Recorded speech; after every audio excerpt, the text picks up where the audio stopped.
Bonjour, nous sommes le mercredi 29 janvier 2020 et pour ne pas me laisser piéger par la SNCF, vous avez compris que je me suis rendu à Lille cette fois-ci avec ma voiture en faisant des étapes quand même parce que voilà, c'est quand même assez loin de Vannes à Lille. Et donc hier soir, je cherche des endroits, des bed and breakfast sympathiques où m'arrêter en route. Et donc hier, j'étais, comme je vous l'ai signalé ce matin, à Vimoutier, dans l'Orne. Et avant d'aller me rendre dans un endroit pour dîner, je m'arrête au Café L'Équerre. Et au Café L'Équerre, à côté de moi, viennent s'installer deux Britanniques. Et c'est pour cela que je vais appeler cette petite vidéo Brève britannique de comptoir, en faisant allusion à une célèbre œuvre littéraire que vous connaissez certainement si vous lisez ce type de littérature. Et donc ces deux personnes s'installent à côté de moi et elles ont parlé l'une après l'autre, l'un après l'autre, des sujets suivants: du coronavirus, du Brexit et de M. Donald Trump. Alors, j'entendais ce qu'ils disaient, ils étaient vraiment à 30 cm de moi. Ils savaient que j'entendais ce qu'ils disaient parce que je me suis mêlé très rapidement à leur conversation quand ils ont commencé à parler du coronavirus et se poser certaines questions sur les chiffres.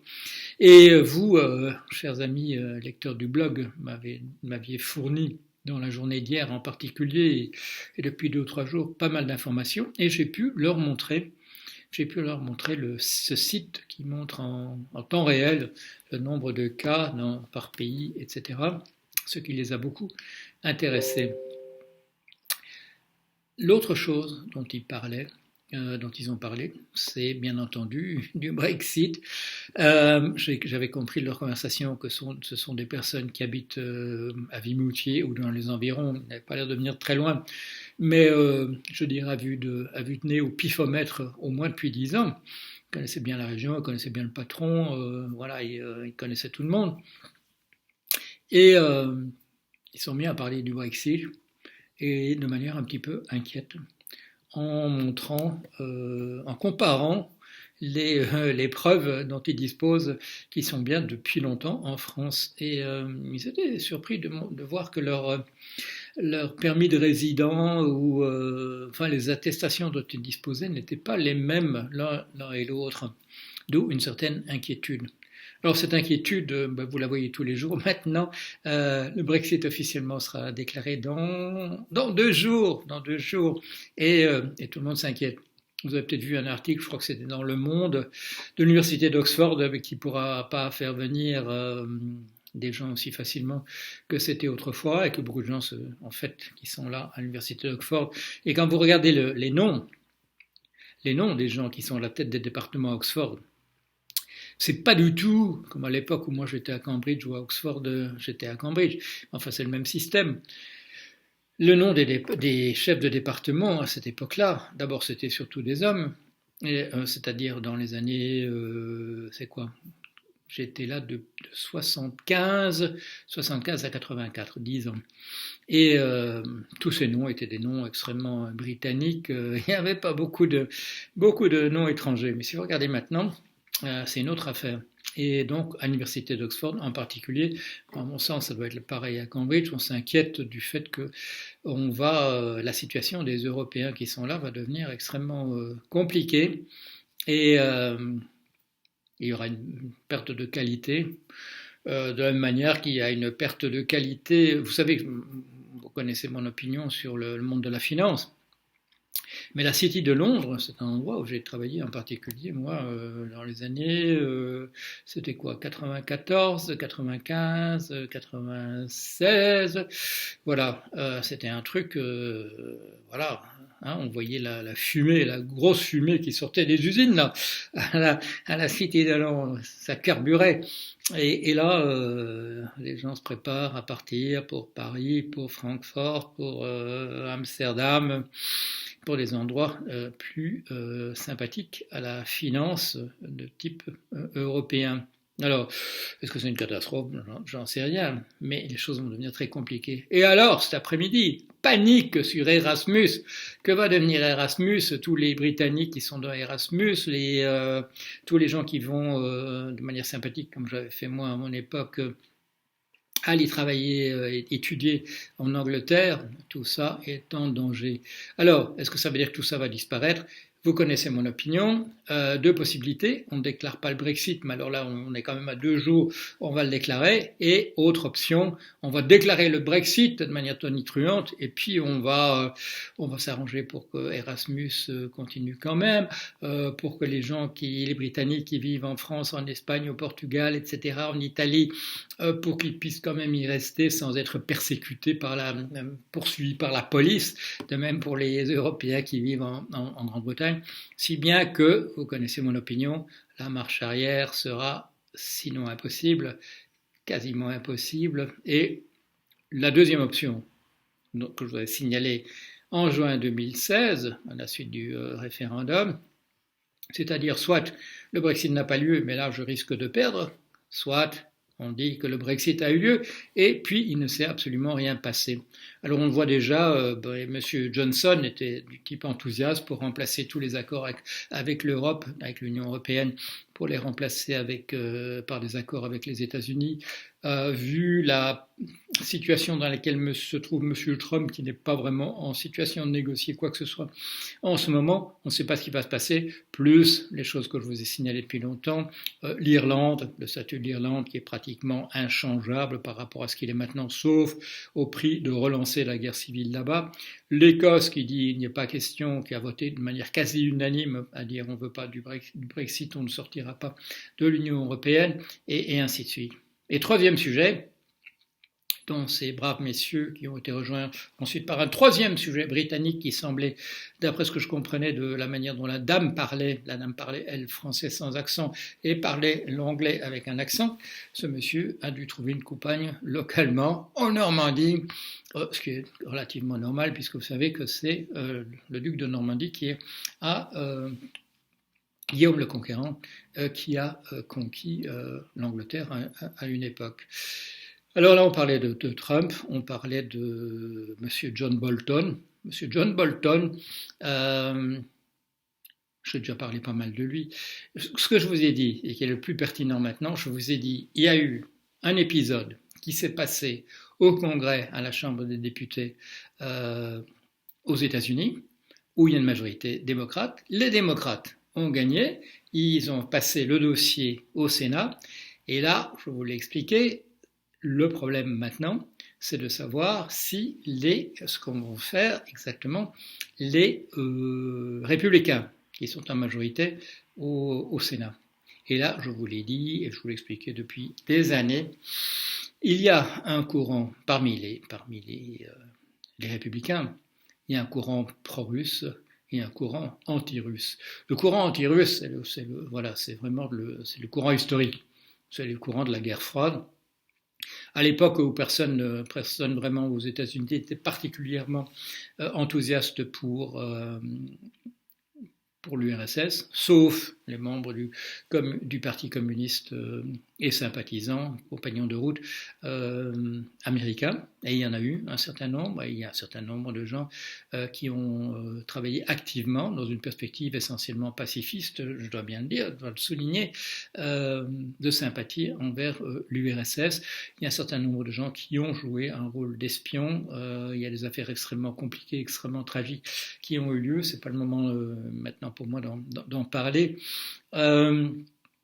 Le Parti républicain était un parti traditionnellement extrêmement anti-russe, anti-soviétique et anti-russe de manière générale, et est apparu plus récemment par l'intermédiaire de la NRA, National Rifle Association, donc le lobby des détenteurs d'armes lourdes, qui défendent le droit pour les citoyens ordinaires de posséder des armes et éventuellement même de les promener en public.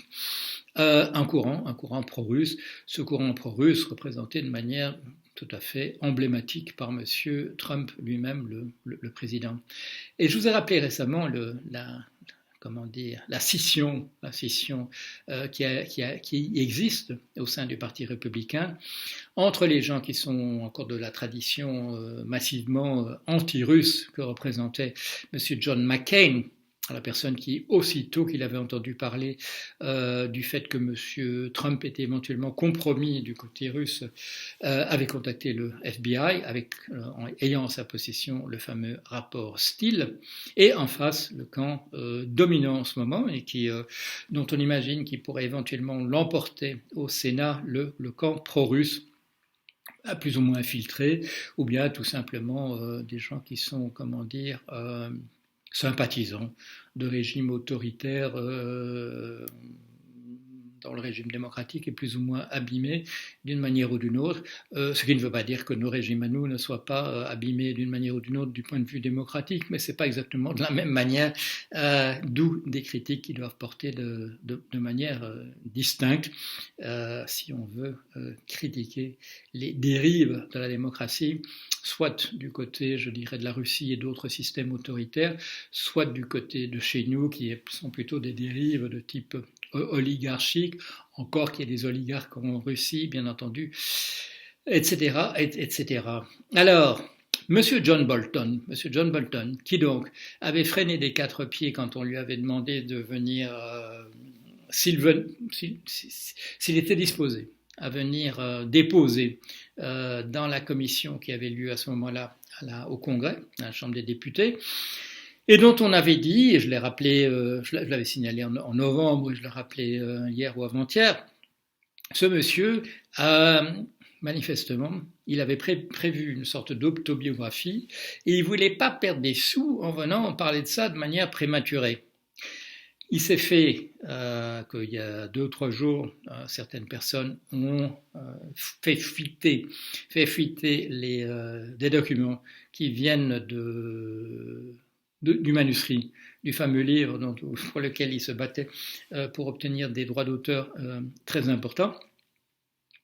Et il apparaît non seulement qu'il confirme de manière tout à fait massive ce qu'ont dit les démocrates, mais aussi qu'il implique un certain nombre d'autres personnes dans le camp républicain. Alors, ce monsieur John Bolton, je le précise, je l'ai déjà dit, c'est pas du tout un sympathisant démocrate, personne ne le confondra avec un sympathisant démocrate, c'est de la droite dure, c'est de la droite tout à fait anti-russe, c'est de la droite de faucon, comme on dit d'un point de vue militaire.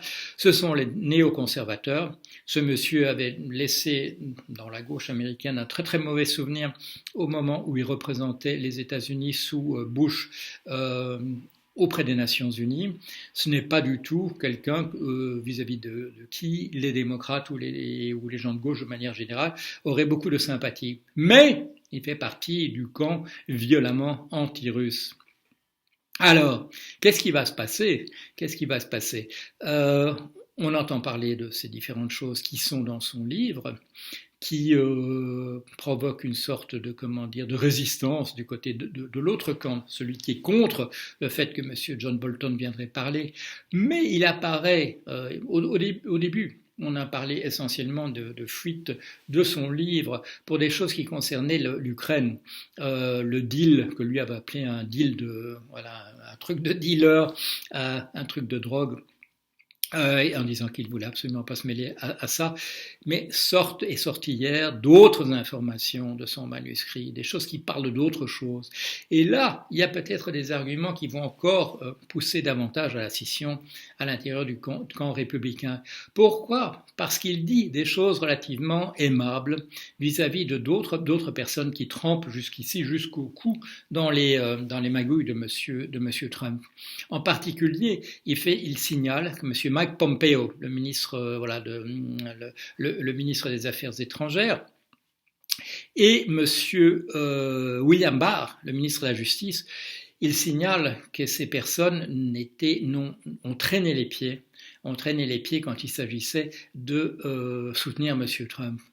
Alors, pourquoi est-ce que c'est important du point de vue des démocrates? Donc, je vous ai dit, ils ont joué leur partie. Ils n'ont plus de rôle véritablement à jouer, mais c'est important pour eux parce qu'on peut se dire, que des gens comme M. William Barr, ministre de la Justice, ou M.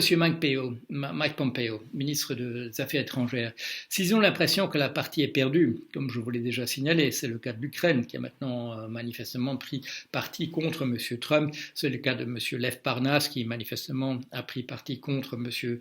Trump en vidant son sac. Si ces gens imaginent qu'ils courent un véritable risque d'être inculpés et de se retrouver éventuellement en prison, ils ont besoin du témoignage relativement favorable à eux de la part de M. Bolton. M. Bolton soulignant que c'est à contre-cœur qu'ils sont allés dans le sens de M. Trump. Alors, de la même manière que je vous avais dit, que je n'ai pas l'impression que la partie est jouée entre pro-russes et anti-russes à l'intérieur du Parti républicain, il faudra maintenant regarder ces gens comme M. Mike Pompeo et M. William Barr et de voir ce qu'ils vont dire dans les jours qui viennent pour savoir où ils se situent et s'ils considèrent eux aussi que la partie est perdue du côté Trump et qu'il est intéressant de leur point de vue de se montrer sympathisants des vues de M. Bolton, quelle que soit la coïncidence ou non entre leurs vues politiques et celles de M. Bolton, et pourrait encourager M. John Bolton à venir témoigner devant la commission du Sénat, parce qu'il pourrait dire des choses qui pourraient les disculper, au moins partiellement. Voilà un petit point sur l'actualité. Ça s'appelle Brève britannique de comptoir. À bientôt.